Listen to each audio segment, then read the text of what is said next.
Ladies and gentlemen, welcome, welcome, welcome. Welcome to VOO TV Primetime Show. I'm your host, Nelson Mike Madam Marioki, and this broadcast is live streaming on VOO TV YouTube, the Nelson Mike Podcast YouTube channel, also on Twitter at VOO Television. And I also want to make it very clear that today's sponsor for this show is SwiftStream. If you want to take your live streaming game to the next level, get this magic live streaming tool that will help you live stream on 40 platforms.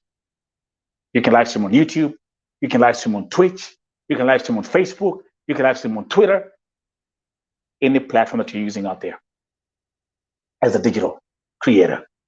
So get SwiftStream today. The link is in the description. Okay.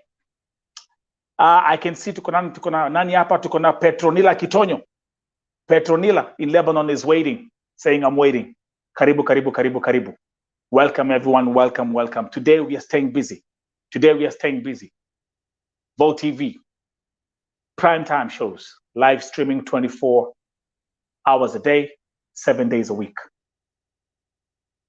And I'm really, really, really grateful for your support as we continue to grow. Or like I've been saying, it's the road to 100K. That's where my mindset is, and we're gonna achieve that goal very, very quickly. Today's broadcast is specifically targeted to all Kenyans in the diaspora. Kwa hivyo, Wakenya wote walio diaspora, this is your segment right here. And because VOO TV has been dedicated to Kenyans in Gulf, nimekuwa nikisaidia watu wengi sana hii Gulf. Also, this show is for you.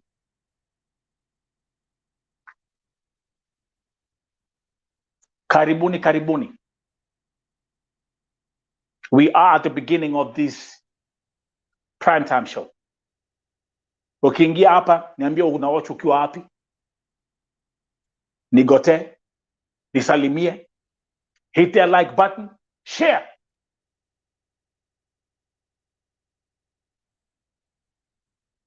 Nilisema ni wakati wa kuelimishana. When I come here, I bring content that will make an impact. Kwa hivyo, all Kenyans in the diaspora, na kwangu mimi especially, nyinyi mulio Gulf, watu wa Saudia, watu wa Lebanon, watu wa Iraq, especially those three countries. And why? Kwa sababu hakuna nchi diaspora kuwa unapata Wakenya wakilia kama hizo nchi tatu. Ukweli ama si ukweli? Ukweli ama si ukweli? You don't find Kenyans in America crying on social media how they're being mistreated. You don't find Kenyans in Europe being crying how they're being mistreated online. You don't find Kenyans in Australia crying how they're being mistreated. It's mostly Kenyans in these three countries, utasikia. Saudi, Lebanon, Iraq. Then kuna hizi side issues za Qatar, Dubai. So, Shirawa UK, welcome. Welcome, my sister. I always appreciate you. We are at the beginning of the show. The primetime show. The evening show. Welcome, welcome, welcome. All Kenyans in the diaspora.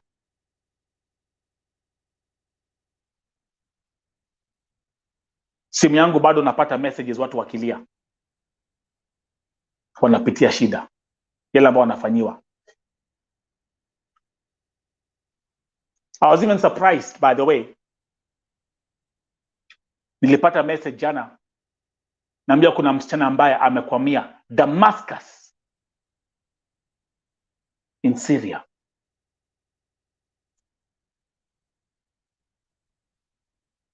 Syria.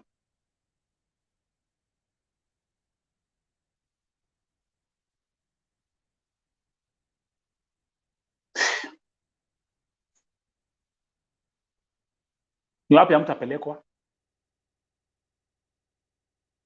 Esther Mwagi, Nyandarua County is in the building. And good job again, Petronila. You're doing an amazing job. I'm very, very impressed by what you're doing. Syria. Mnapeleka mpaka Syria. Haki. Ile shida iko Kenya. Inafanya watu wapitie mambo zingine that I will not even wish on my worst enemy. Josephine Monique, you welcome.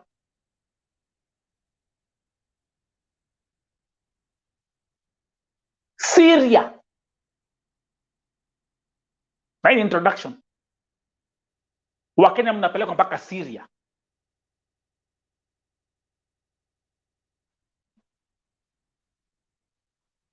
So where do we even start with that kind of, where do we even start? Ati Nelson, tafadhali saidia, kuna msichana amekwamia Syria. Where do we even start? Where do we even start?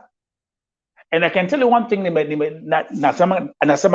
nasemanga hapa kila wakati ya kwamba people perish because of lack of knowledge.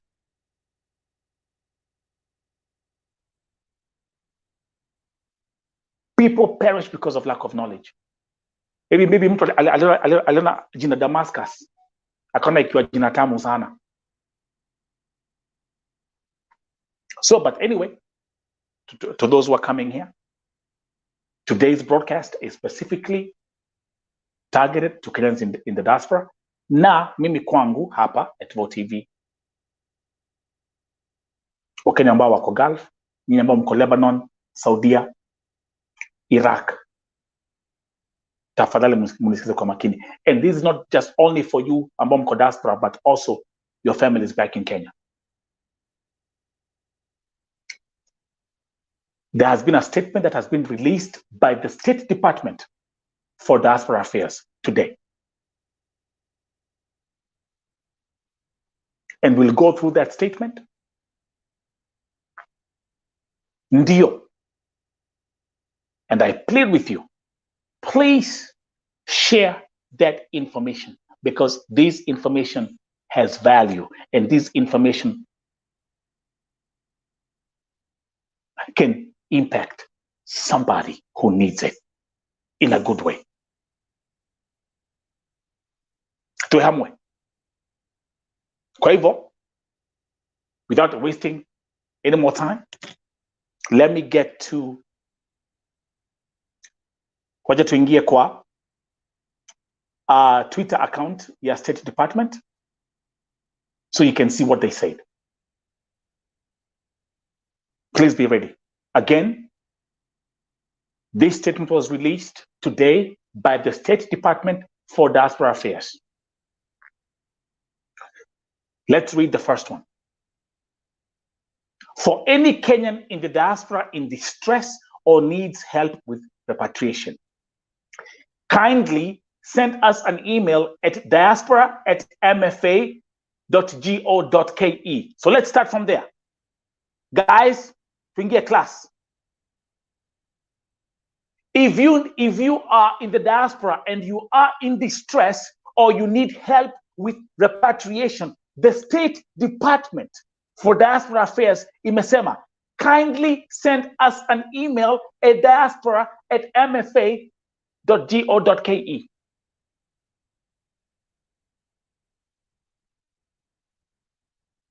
So can we write that in the chat right now?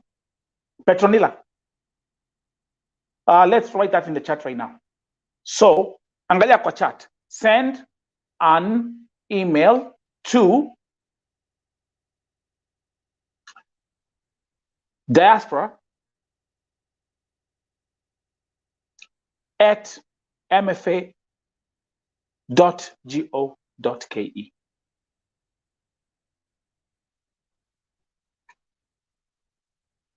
Please, kuelimishana ni muhimu. Angalia kwa chat nimeandika. If you're going through a tough situation, if you are in distress, you can send an email to diaspora@mfa.go.ke. The statement also says, family and friends are also encouraged to do so on behalf of their loved ones who cannot access help. Kwa hivyo pia family members, marafiki,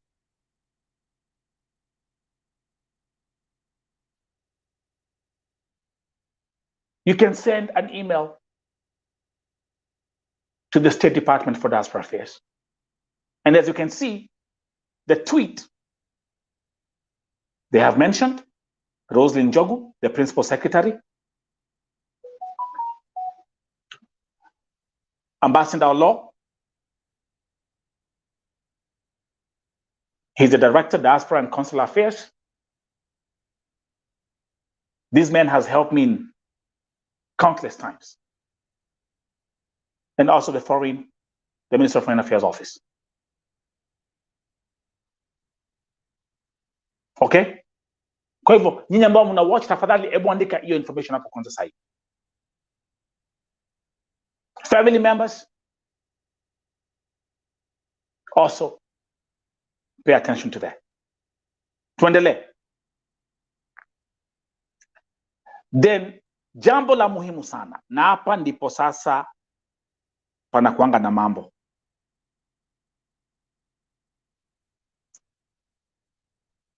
The State Department then said, kindly share the details below. So what do they need? You're going through distress? Unapitia changamoto? Do you need help with repatriation? What information does the State Department for Diaspora Affairs need? So pay attention. Wanasema, kindly share the full name and passport number of the worker. That's self-explanatory. Number 2, a detailed brief of what transpired. Waandikie nini kimefanyika. Na tafadhali, I know kuna watu ambao wanasemanga Kiingereza sio lugha yangu. You know what? Andika na Kiswahili. Number 3, name and contacts of your employer and the agency in that country and Kenya. Sasa hapa ndipo panakuanga na uhondo. Hapa. And I will tell you that from my own personal experience.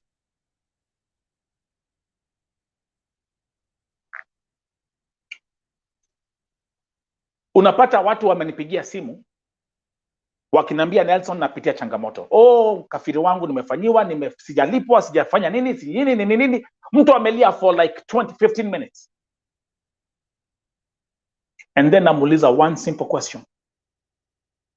Okay. Umeniambia hayo yote. Agency yako inaitwaje? Unapata mtu ajui. Mtu ajui agency yake inaitwaje. Na especially hii shida ya watu kutojua agency yao inaitwaje is facing mostly Kenyans ambao wako Lebanon.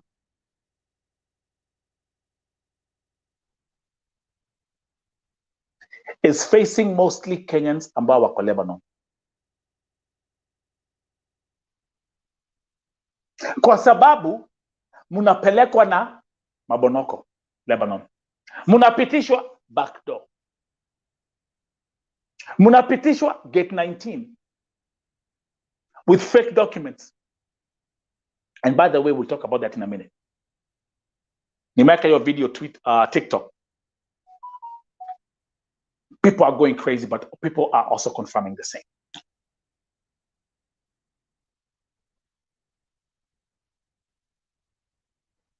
The State Department needs the name and contacts of your employer and agency in that country and in Kenya. Kwa hivyo agency yako ya Kenya inaitwaje? Agency yako ya say Saudia ama Lebanon inaitwaje? Watu hawajui. People don't know. People don't know. Sikudanganyi. And this phone, simu zangu hazilali. My phones are not sleeping.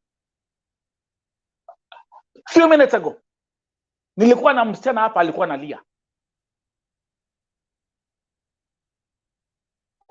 Nikamuuliza agency yako inaitwaje? Hajui agency yake inaitwaje. By the way, ako Lebanon. And she hasn't even finished 3-4 months. Breaks my heart, man.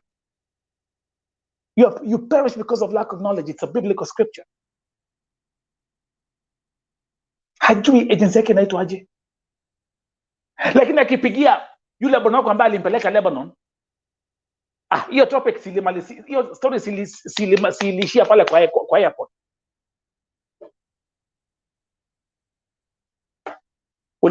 Ulipopanda ndege. Hiyo story ilisha. And now here you are, you're calling Nelson seeking for help. Where do we even start? Tutaanzia wapi? And allow me again to say thank you to the consulate in Lebanon. Allow me to say again thank you, Deputy Ambassador Honorable Kassim. I was even talking to him today. The Lebanese consulate in Beirut has told me and promised me, Nelson, we stand behind you in all that you do. So if I come up to Lebanon, if I need any help, I just call Kassim directly.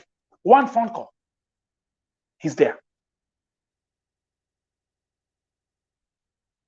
Lebanon especially. Lebanon, we are going to clean up Lebanon this year. Lebanon, number one, is a small country. It's only 4 million people. It's like Nairobi.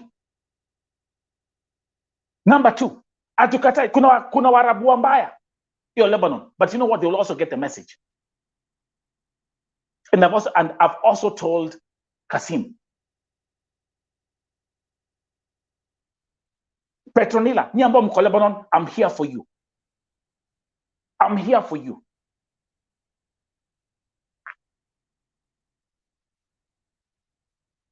So Esther Wairimu. I didn't even go through, and I told the government office in Kenya, but they actually didn't even do anything in Kenya. Everything was done in Lebanon. Leo hii, the consulate told me, kuna watu Lebanon muna brainwash wengine ati hakuna embassy. Are you kidding me? Thank you, folks. Wala wanaingia hapa, remember, if you just keep on coming in. Yeah, wala wanakuja hapa. Like, share, subscribe as we continue to grow.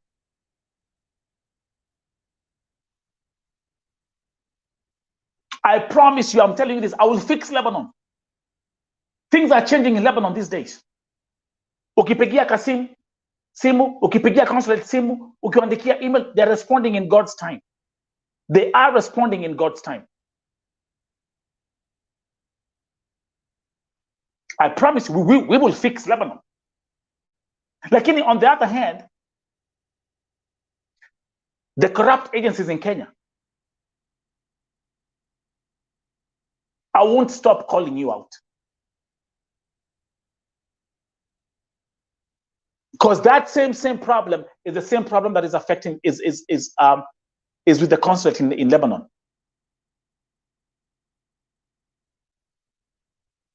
Joseph Saliba was here. He's the president of all legal agencies in Lebanon. Sindio? We also have a problem dealing with illegal agencies in Lebanon.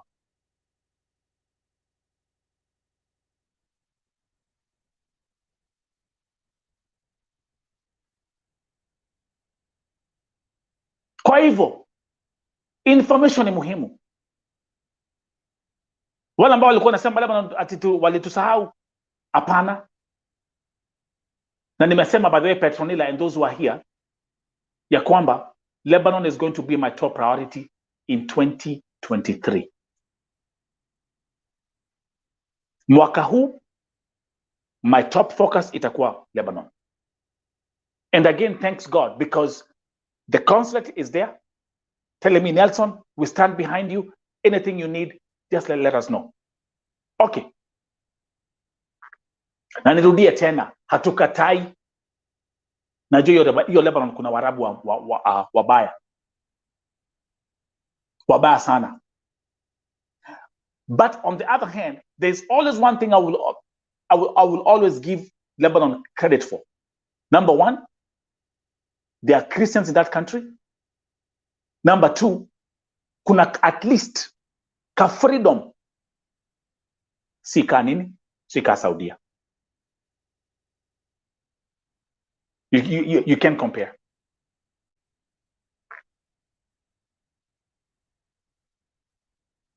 When I was talking to the deputy ambassador, aliniambia kwamba last year, sikizeni kwa makini, last year, he said last year was the worst year for us because 4 Kenyans died in Lebanon. 4. The whole of last year. Thank you, Petronila. Good job. Wanasikiza. Akasema that was the worst year.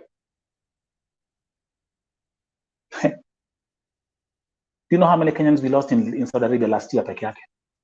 You can't even count. Can't even count. You can't even, utaanzia wapi, utamalizia wapi? Kila wiki majeneza, kila wiki kifo, kila wiki kifo. Even at one point we had 3 coffins arriving. No, 7 coffins arriving at JKA at the same time. Na Saudia. So, guys, let me come back here. Kuelimishana. If you contact the office, make sure you give them this information. Full name and passport number of the worker, a detailed brief of what happened, name and contacts of employer or agency that country and Kenya, 3 names of people we can reach out to, their phone numbers, IDs, and relation to the worker. Kwa hivyo inaweza kuwa ni patina majina, upatina jina ya mama, jina ya sister, jina ya brother, jina ya uncle, jina ya cousin, someone from your family.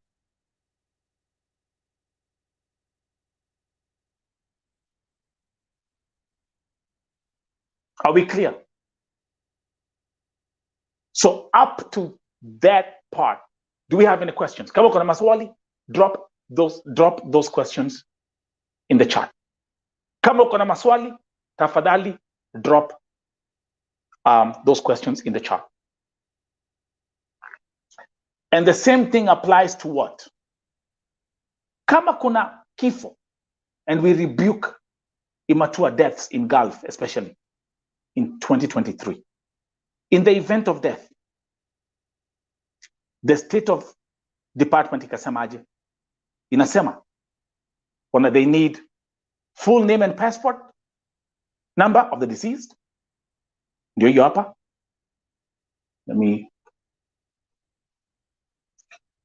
So in the event of a death, the full name and passport number of the deceased, a detailed brief of what transpired, name and contacts of the employer, agency in that country and Kenya, 3 names of the people to receive the body upon repatriation, their phone numbers, IDs, and relation to the deceased. So the State Department for Diaspora Affairs is very clear. Nini wanahitaji. Wairimu wa Mwagi, welcome.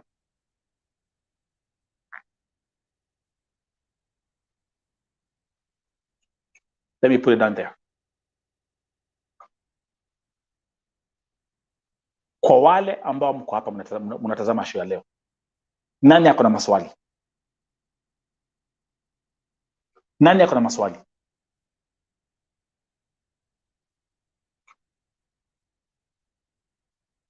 And as we proceed, allow me again to remind you that today's broadcast is powered by SwiftStream, a magic live streaming tool.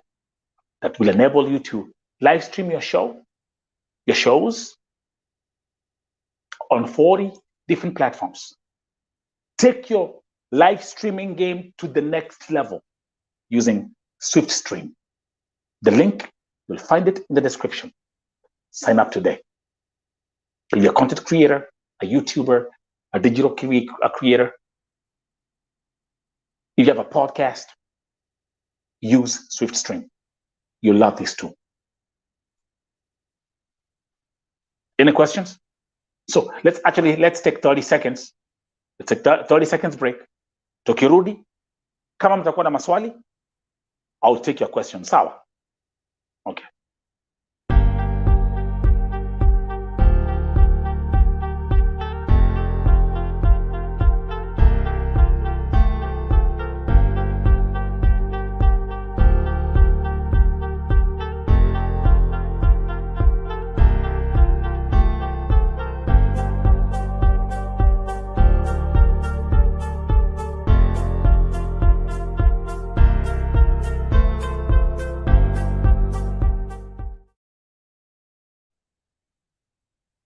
Welcome back.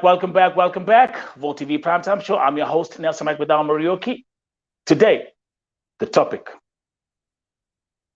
attention Kenyans in diaspora. The State Department for Diaspora Affairs has spoken. Ukiwa na shida, who do you contact? Who do you call?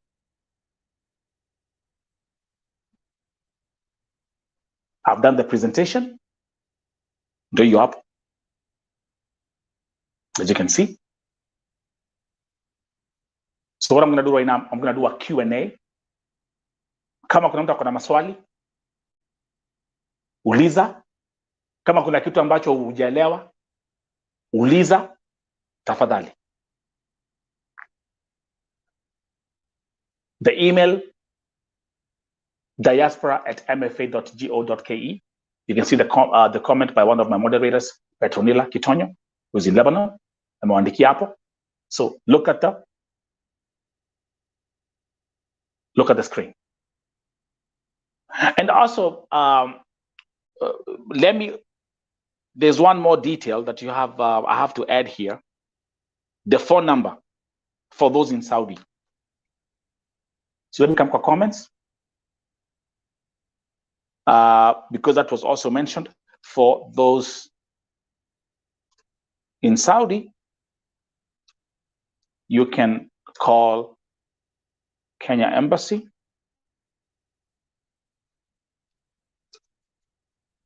in Riyadh at +966 500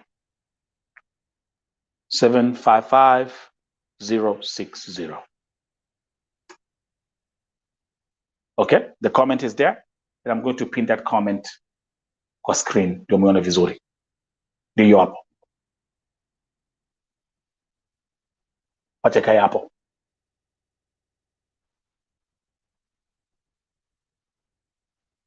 Ni ambao mko Saudia, the phone number is there. You can call that phone number. And of course, the email address imepeanwa, diaspora@mfa.go.ke. My hope for this year ni kwamba tutaweza kusolve kesi in a swift way, in a swift and in a fast way. Kesi ya Wairemo took less than 10 hours kuchukuliwa kwa nyumba.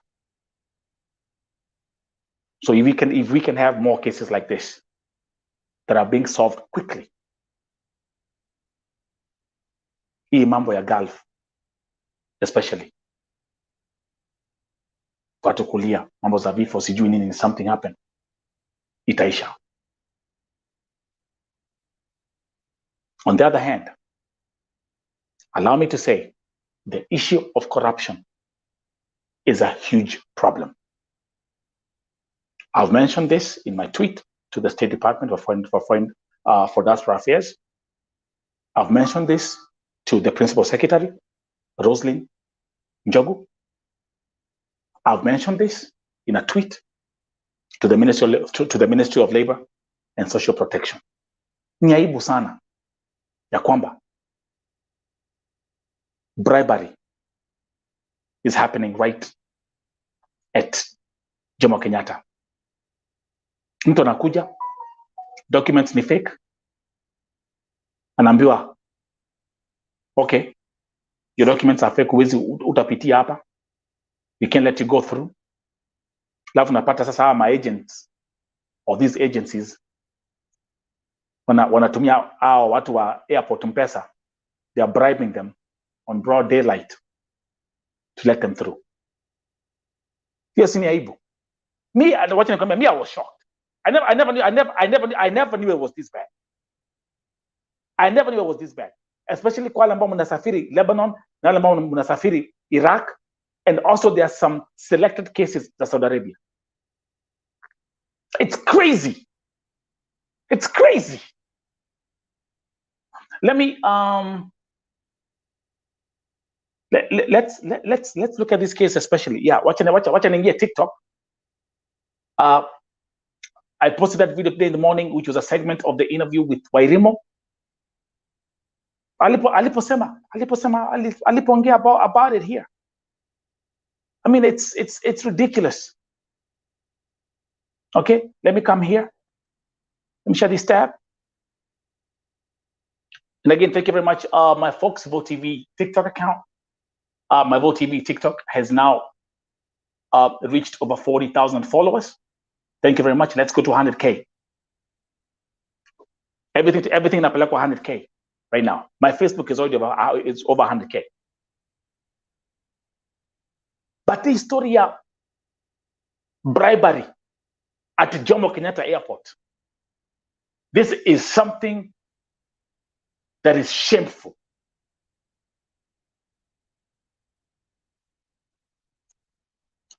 Wacha tuangalie video.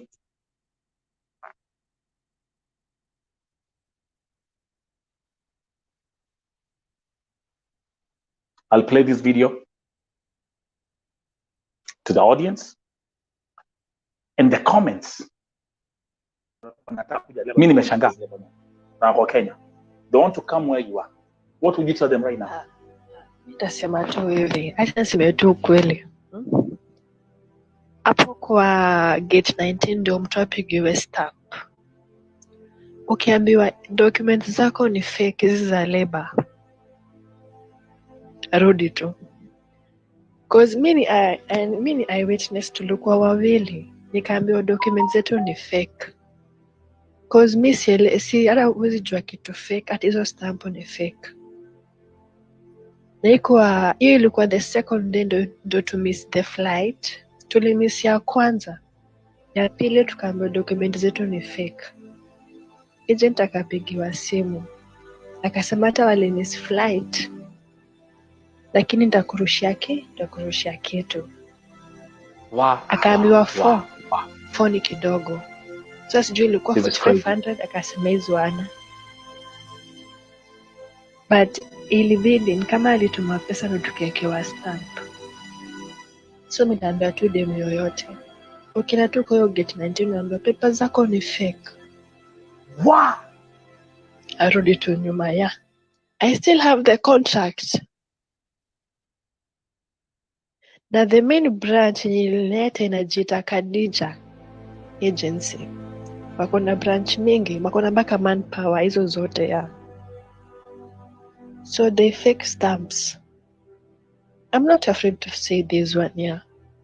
Because kama ningekuwa najua anything, ati kama hizo ni fake, hata singekanya, hata kama ningefika Aisha je ya Dubai, ningekaa tu huko. Ukuja huko, sikuwa najua anything like this can happen to me, yeah. Na ndasema tu vizuri. Say pesa ndio inaongea kila mahali. Yeah. So for me, niseme tu Mungu tu atutete. Yeah. Mimi nakwambia hii statement imenifungua macho sana. But then the comments, but then this video right now has been watched over 6,000 times. Niliweka leo asubuhi. Angalia, inasema ni ukweli pia mimi agent alitisha akalipwa 1500 huko kwa comments. Mwingine hapa anasema this is true, tulipa 9000 kwa gate 19. I mean, this is just ridiculous. Yeah, people calling this corruption has to come to an end. Oh my goodness. I mean, you just have to watch this video. Just go to the comments. Eh? Then hapa, same, mostly you're going to Lebanon, it's a must. Walipo ndio waweze kupita. I mean, people are mentioning all different kind of amounts. Me lipa 4,000, me lipa 9,000, me lipa 1,500. Wow. Mwingine hapa anasema we, hii ni ukweli, sisi tuliambiwa yellow fever ni fake, tulikaa JKIA hadi hongo ikatolewa. The revelation of the corruption at Jomo Kenyatta Airport, this is for me, this is for me a very big story, and it's a very big shock. Yeah? Oh my goodness. Why do we perish? My agent paid 10K, ndio nikapass. What a shame. What a shame. What a shame. And do you wonder why we perish? And do you wonder mbona hizi mashida haziishi? Kwanza nyinyi watu wa Lebanon, let me specifically highlight about Lebanon. Airport wa hampelekwi. You go on your own. You go on your own. Huyo bonoko yuko hapo, huyo agent yuko hapo, huyo broker yuko hapo. Yuko hapo. Hakuna training mnapelekwa. Mpelekwa at training school, hakuna training school ya Lebanon. We know all that. We know that.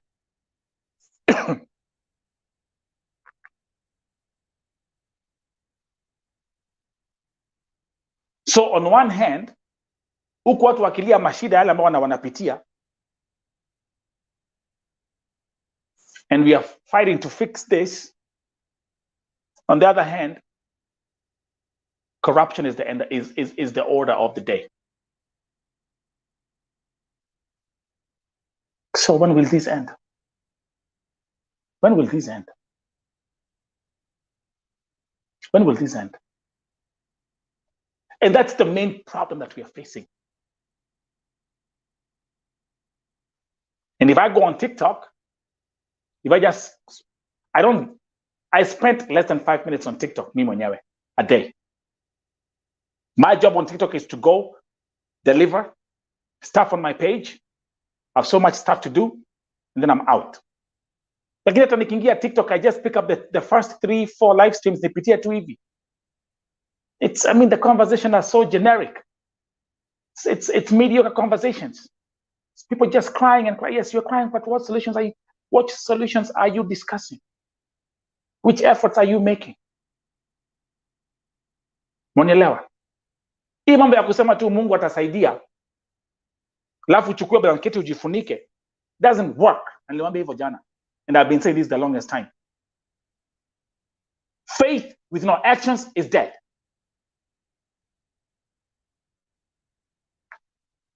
Lack of knowledge is a huge issue, is a huge problem. And that's why I'm doing these golf workshops kila wiki. Right? Ambia tukujeni hapa. Let me show you how to check kama agency yako iko registered. Si ndio? Wale ambao wananipigia simu saa hii, especially watu wa Lebanon, crying because of mashida, kuna watu wa wiki mbili, wiki tatu, 1 month, 2 months. Wote ni watu, all of them ni majadid. Wengi wao. But, and I'm telling them, tell me the truth. Ukiwa Kenya si ulikuwa unaona hapa tukiingia mambo za Gulf. Ukiwa Kenya si ulikuwa unaona mambo za Lebanon. Si ulipanda ndege.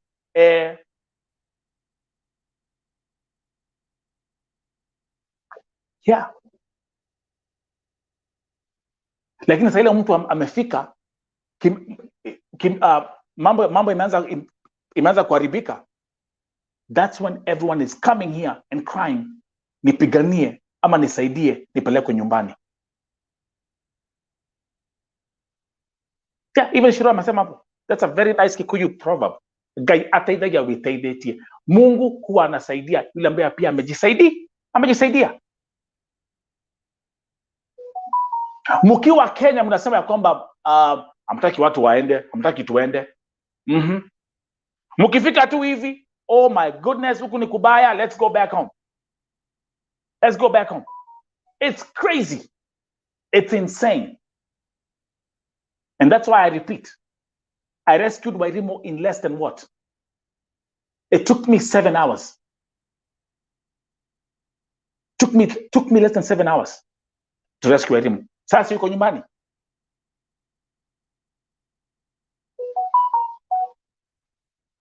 I've opened the new year with a crashing testimony, with a crashing story.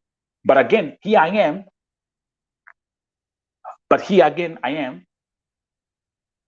Now I have the Kenyan consulate in Lebanon. It's telling me, Nelson, we have your back. Anything you need, tuko hapa. That's what these institutions are there for. The institutions are there to protect the Kenyans. When I reached out to Rosalind Njogu, the Principal Secretary, State Department for Diaspora Affairs, she replied, the institutions are there, Zico. So me, I'm just using the institutions that are in place that are meant to protect our people. Lakini nyinyi, you also have a responsibility to educate each other. When you come here on this platform and you get this information, share, spread, educate. And shout out to my VOO TV TikTok because it's also blowing up like crazy. Blowing up like crazy. Blowing up like crazy. Like now, I'm sure this phone call is someone who's asking for help. Give me a second. Hello. Hello? Hello, am I speaking to Okay, this is Nelson. Yeah, this is Nelson VOO TV. Thank you so much. I'm calling from Saudi Arabia. Okay. Yeah, I'm really having a problem. Sistangu wako Iraq, I traveled Iraq that's 23 last month. Yeah, last month. Amenda Iraq. Yes, alienda Iraq. Na venye ameenda Iraq. Yeah, nasikiza. Venye ameenda Iraq, hawakuwa wamewambia Iraq kunakaaje. I've never heard anything about Iraq. Sijaisikia hata rafiki yangu mmoja akaniambia ameenda kazi Iraq. So sister yangu alipoenda huko ndio amepata vitu si nzuri. So nyumba ya kwanza yenye alifika. Okay, wait. Okay, I know the story vile itaendelea. Sitaki kusikia mambo za nyumba. Let's start with you. Wewe uko Saudia? Yes, mimi niko Saudia. Okay. Wewe ukiwa Saudia unajua ya kwamba Iraq hakunanga embassy, hakunanga consulate na unajua vile Iraq kuko. Ukweli ama si ukweli? Sijui anything, ndio nimeambiwa na sister yangu sasa hivi. Wait, my sister, wait. Kwa hivyo wewe mwenyewe, wewe ukiwa sister yake, uko Saudi Arabia my sister, na nataka kuniambia kwamba hujui kwamba Iraq hakunanga vile mambo za Iraq ziko? Hata yeye mwenyewe hakuwa. No, I'm not talking about your sister. I'm not talking about your sister. No. Nakuuliza wewe mwenyewe, wewe. Mwenyewe sijui. Okay. So tuendelee. So what's going on? So venye amefikishwa Iraq akapelekwa nyumba ya kwanza, alipigwa jana, alirudishwa kwa ofisi akapigwa vibaya sana hadi akaekewa shock, alipigwa shock ya kichwa, ya tumbo na mgongo. So sahi the same yesterday alipelekwa nyumba ingine, of which hiyo nyumba yenye amekaa ndani asharipiwa na mzee wa hiyo nyumba, na haizi akapigia anyone simu, hata simu amemnyang'anya. So simu yenye ako nayo alikuwa na simu mbili, so alipeana ile simu ingine, so hii simu ingine ndiye amenipigia nayo simu, nimempigia video call saizi, sijui inaweza msaidia aje. Unasema amepigwa electric shock na ameripiwa? Yes, ya kichwa. Yes, amepigwa electric shock ya kichwa, ya tumbo na ya mgongo. Sasa hivi haizi akatembea. Sister yako yuko wapi? Which town? Ako Iraq, at side gani? Iraq ni kubwa. Okay, sawa. Next question. Na umesema sister yako alienda Iraq last month. Okay. Ako wapi agent? Agent nimemtumia message, amekataa kureply. Nimempigia hajashika simu.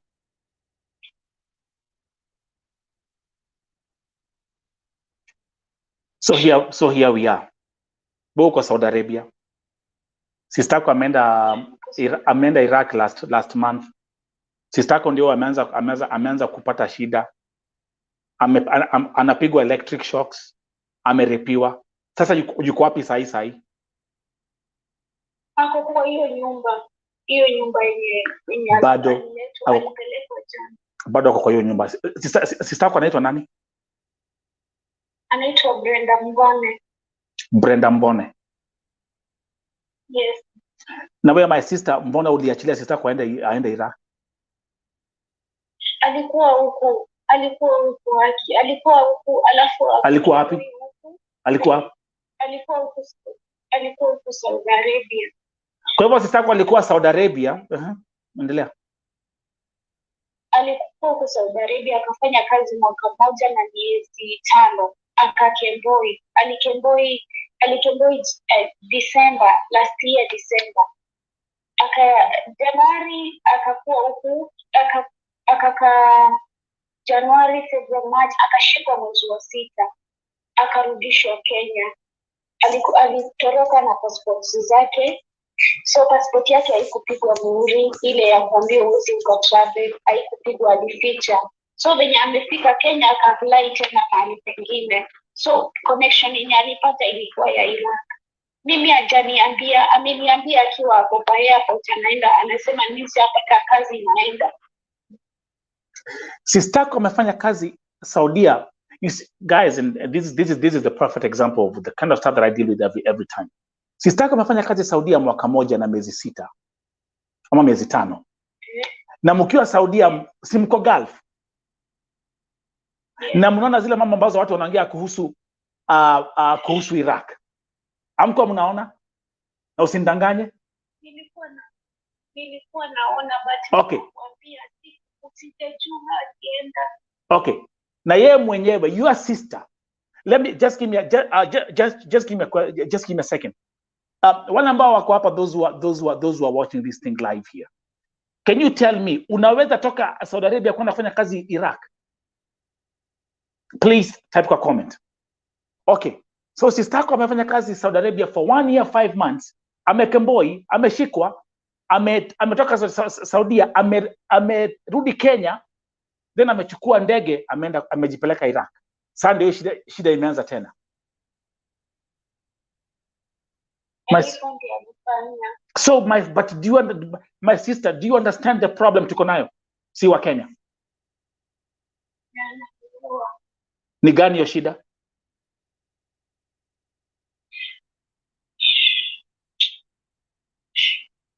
Shida ni gani? Niambie sahi. And I want you to be very, very honest with you. And again, also to other viewers, this is the kind of call that I get every single day. Every single day. Tumewaambia Iraq hakuna consulate. Tumewaambia Iraq hakuna embassy. My folks, nimeokoa Rehema kutoka Iraq. Rehema story is the perfect example for each and every one. Amefanya kazi Iraq for 2 years, 7 months bila kulipwa. Na hatu wasiki. Watu waski. How do you work in Saudi Arabia for 1 year, 6 months? Ukemboi, utoroke, uende Kenya, alafu upande ndege uende Iraq. Sio ni ujinga. Let's call a spade a spade. Mkenya Spain agape. Thank you for tuning in. Let's call a spade a spade. And that's why the Bible will keep on reminding us that we perish because of lack of knowledge, not because of lack of money. Now here we are. Ameenda Iraq. Amesema anapigwa shock ya kichwa, electric shock. Electric shock ya mgongo, electric shock ya miguu. Na amerepiwa. What do we do? Where do we start? Where do we start? Where do we start? When I come here on VOO TV, I'm saying I'm doing golf workshops. Naelimisha watu. Naambia, this is how you check if the agency is registered. Naelimisha watu.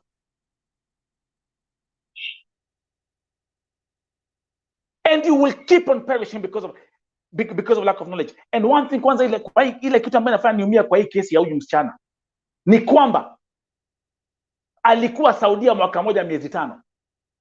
Alikuwa Saudia. Please don't tell me. Don't tell me nyinyi ambao mko Saudia amjui vile Iraq kunaendelea. Don't tell me. Don't tell me. Don't tell me. Mnajua. Oh, lakini huwa akaona wacha nifanye hivi. Saudia kumenishinda. Nimekemboi, nimefanya hivi, hivi. Wacha nirudi Kenya, nipande ndege niende Iraq. I apologize. I'm sorry for saying the truth in ujinga. Na amefanya hata jakaa Iraq for 1 month.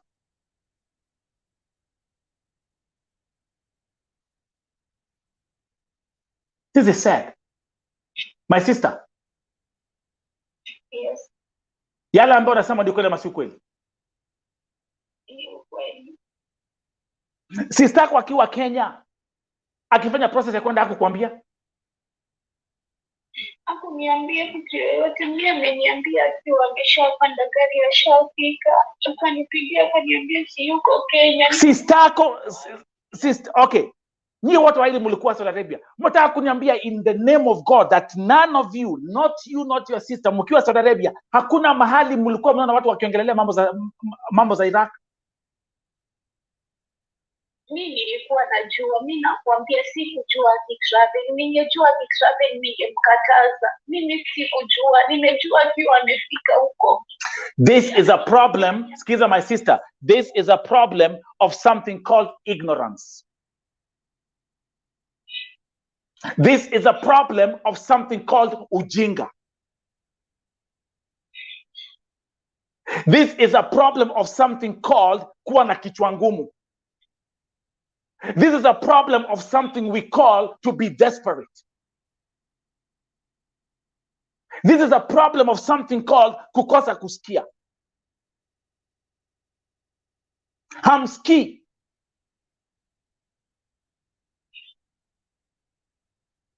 Sofia Juma. Hawaski. Na nimewaambia hapa. Leo asubuhi nimepata phone call. Leo asubuhi nimepigiwa simu tu kama hii. Nikiambiwa Nelson saidia kuna msichana ako Syria, Damascus. What the hell are you doing in Syria?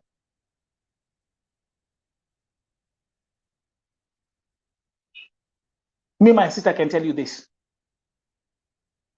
Kwa hii kesi ya dadako. Number 1, me personally, I will not even get involved kusaidia. Kwa sababu, I cannot do anything here. But, because umepiga simu nikiwa hapa nafundisha something, nikipatia watu information vile State Department imesema, mtafanya hivi. Uko na kalamu?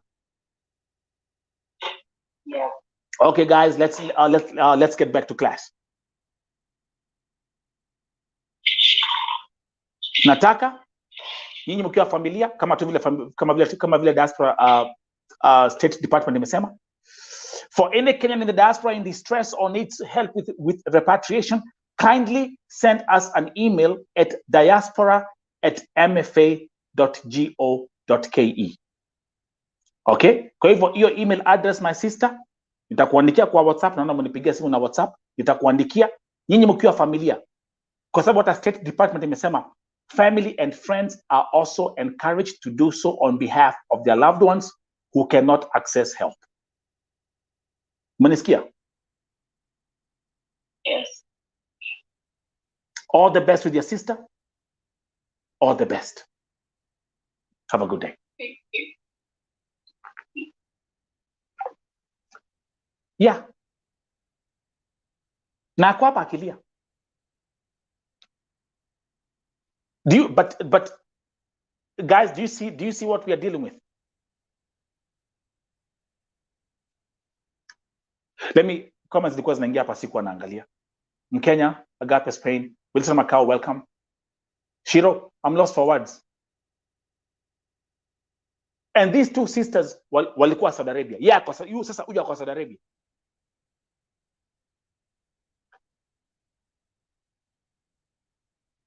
Ragad uko Iraq lakini uko sawa sawa. Mimi mambo za Iraq hata huwa sitaki kuongea.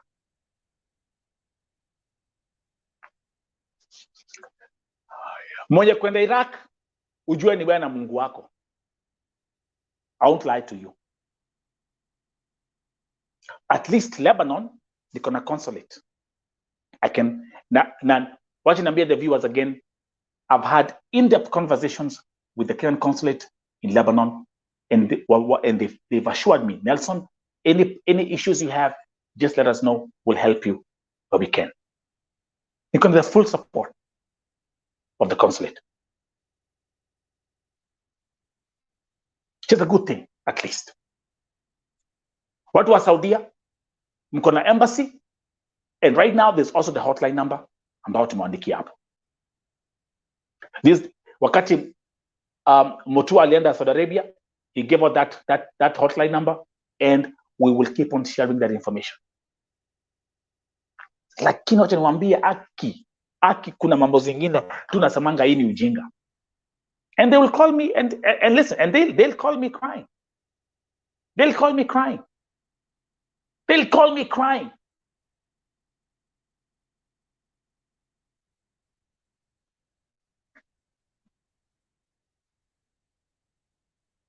Lebanon is mwaka huu. Mimi nimesema Lebanon, like I was saying that last year, tukimalizia mwaka wakati niliokoa Irene Wasike, but this year, and to all the viewers and people on my platform, this year I'll make sure I'm focusing on Lebanon. Lebanon is easy to fix. It's easy to fix Lebanon, man. It's only 4 million people. Ni kama Nairobi, ni kama Thika, hypothetically speaking. It's a small country. And among the things that we're talking about, and among the things that I'm looking into, I'm looking at A, the corruption agencies, B,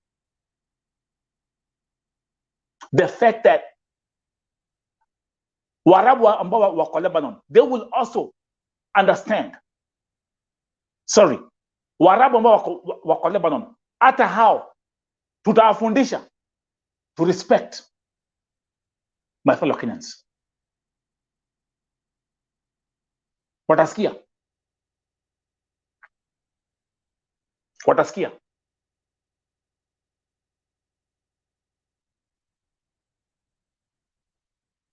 But history of Irimo again, it has been a blessing for me personally. But that's how God works. Mungu atakuwekelea mzigo, lakini huo mzigo it's a learning experience. Esther Wairimo will remain the fastest case I've ever solved. And again, I want to thank Ambassador Sayed Chaluhi, and I want to thank, most importantly, my brother Kasim. Hata before nikuja live stream hapa, I was with Kasim on the phone. Let me give an example. let me give you an example of something that we were actually talking with Kasim today. Today, the Uncle Edna Kemunto, he's still complaining. Kasim has sent me 62 pages of the forensic report, medical report here, Edna Kemunto. 62 pages.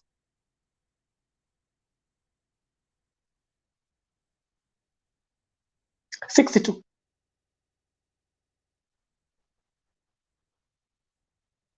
Then something else he brought to my attention. Pia Lebanon kuna Wakenya ambao wako huko nje. You're taking advantage of your freedom. Mko huko nje mnafanya mambo zingine huko chafu. Na mnajijua. Jana kuna msichana Mkenya. Check this out. This is the breaking news. This is a new case that was received. Was put at the consulate today. Kuna kesi jana, msichana Mkenya amechoma mwingine na maji moto.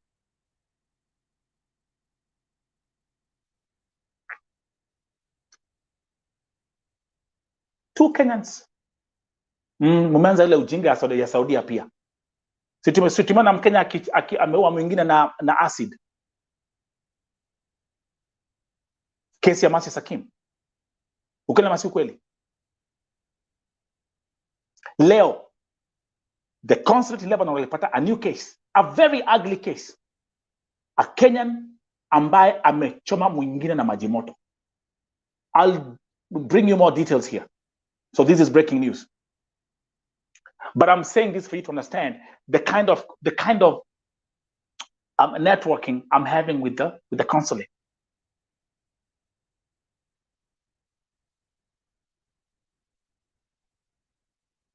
You understand me?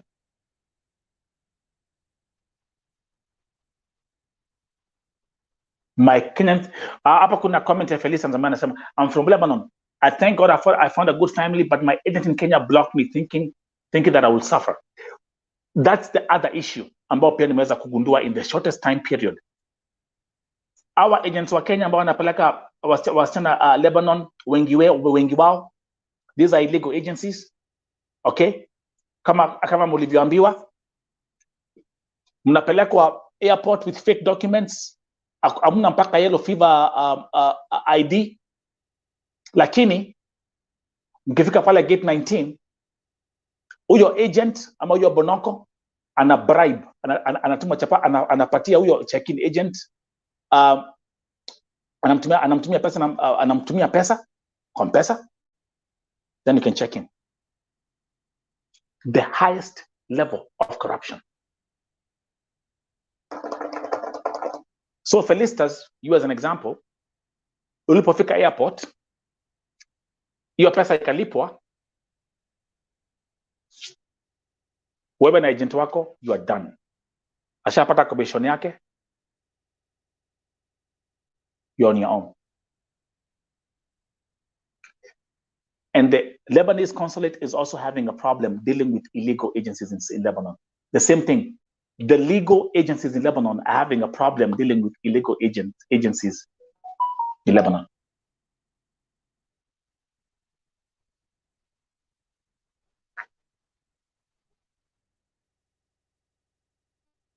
Yeah. Sophia Juma anasemaje? Haki baadhi ya Wakenya hawasikii. Ndio maagent wanafurahia. Ndio hata kama unapitia shida, unafananishwa na wale wenye wanafanya vituko. Mungu atuhurumie. Ukweli kabisa.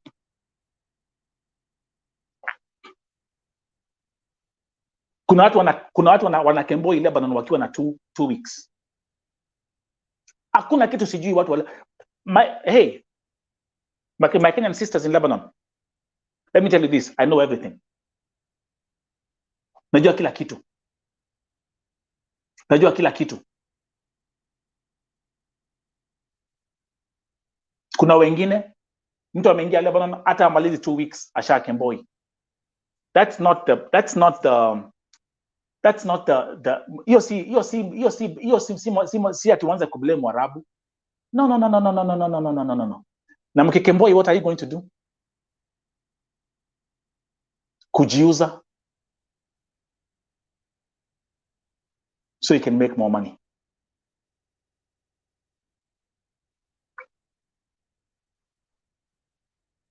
Alafu mnasahau ya kwamba kuna wale wako kwa contract, kuna wale waliishia huko na through a clean way, and they wanna suffer. So they're the ones who are suffering now.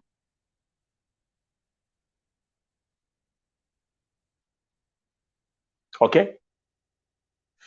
Anyway, coming back to my information ya leo. Are we clear? Vile State Department imesema. I've shown you today. Petronelli, are you still there? Let's take these people back to class. Let me come back here. As a closing statement, for any Kenyan in the diaspora in distress or needs help with repatriation, kindly send an email at diaspora@mfa.go.ke. Family and friends are also encouraged to do so on behalf of their loved ones who cannot access help. Okay? Ndio hiyo. Info 1. Info 2. Nimewasomea hapo vile what they also mentioned is what the information, the details that they need. Your full name and the passport number of the worker. That's explanatory. A detailed brief of what transpired. Now, point number 3, very, very, very, very crucial. Name and contacts of employer agency in that country and in Kenya. Tafadhali. Kwa sababu kuna wengi ambao wanazidi kulia, wanapiga simu, wana text. Nikiuliza mtu agency yako inaitwa aje, naambiwa ni Kamau, naambiwa ni Achieng, naambiwa sijui ni Warugoro. No. And the worst thing, the saddest thing, let me come back here. The saddest thing, kuna watu hata hawajui wako wapi. I was talking to a lady today in the morning. Nikamuuliza unasema, and she was crying. Nikamuuliza uko wapi Lebanon? Sijui. Ujui vile kunaitwa. You don't even know the place, the city you're working in. You don't know. So do you now see the problem again? Why are we going to keep on perishing? Why will my people keep on perishing? Because of lack of knowledge. And who will take advantage of that? The brokers, the bonocos. Because if you don't have knowledge, you can't question. Sawa.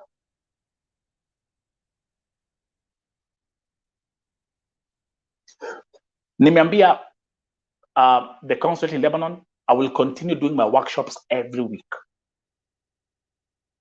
Kuelimisha watu. So you as a viewer, your responsibility is to do what? To share. Share with your friends. Share on your platforms, on your WhatsApp groups, Facebook groups, TikTok, whatever you are. Just share. Ndio tuweze kuelimisha watu. That's it for today. Again, let me give a shout out to my sponsor, SwiftStream. If you want to take your live streaming game to the next level, get this magic tool, SwiftStream. You can live stream on 40 platforms, including YouTube, Twitch, Twitter, TikTok, Facebook, plus many others. Check the link in the description of this video, and you can sign up today. Okay, folks, have a good night, and see you in my next broadcast. God bless you. May you rise, may you shine, may you prosper. I'm your host, Nelson Mike Medamo Muriuki. Mungu abariki. Möge Gott euch segnen. Kay amuradime at all times. Bye-bye.